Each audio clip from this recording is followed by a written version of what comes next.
రాష్ట్ర వ్యాప్తంగా GST ఎగవేస్తున్న వ్యాపారవేత్తలపై GST అధికారులు కొరడా జులిపిస్తున్నారు. 50 కోట్ల రూపాయలకు పైగా పన్ను ఎగవేసిన 2 కంపెనీల ఎండీలను అరెస్టు చేశారు అధికారులు. 28 కోట్ల రూపాయల జీఎస్టీ ఎగవేత కేసులో కాంగ్రెస్ నాయకుడు orange travels MD Sunil Kumar ను అరెస్టు చేసిన అధికారులు ఇవాళ ఉదయం నాంపల్లి కోర్టులో హాజరుపరిచారు. ప్రయాణికుల నుంచి వసూలు చేసిన 28.24 కోట్ల రూపాయల జీఎస్టీని వసూలు చేసిన ఆరెంజ్ ట్రావెల్స్ గడువు ముగిసినా కూడా ప్రభుత్వ ఖజానాకు జమ చేయకుండా అక్రమంగా దాచుకున్నట్లు దర్యాప్తులో తేల్చారు. అటు trillion lead factory private limited managing director Chetan ను కూడా అరెస్టు చేసిన అధికారులు దాదాపు 22 కోట్ల రూపాయల మేర నకిలీ ఇన్పుట్ ట్యాక్స్ క్రెడిట్ మోసానికి సూత్రధారిగా వ్యవహరించినట్లుగా డీజీజీఐ అధికారులు గుర్తించారు.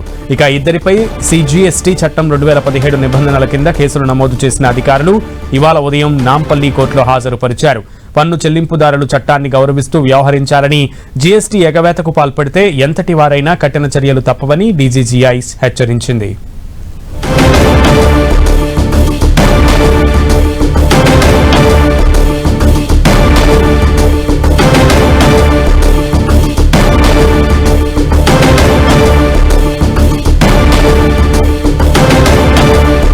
రాష్ట్ర వ్యాప్తంగా జీఎస్టీ ఎగవేస్తున్న వ్యాపారవేత్తలపై జీఎస్టీ అధికారులు కొరడా జులిపించారు. 50 కోట్ల రూపాయలకు పైగా పన్ను ఎగవేసిన 2 కంపెనీల ఎండీలను అరెస్టు చేశారు అధికారులు.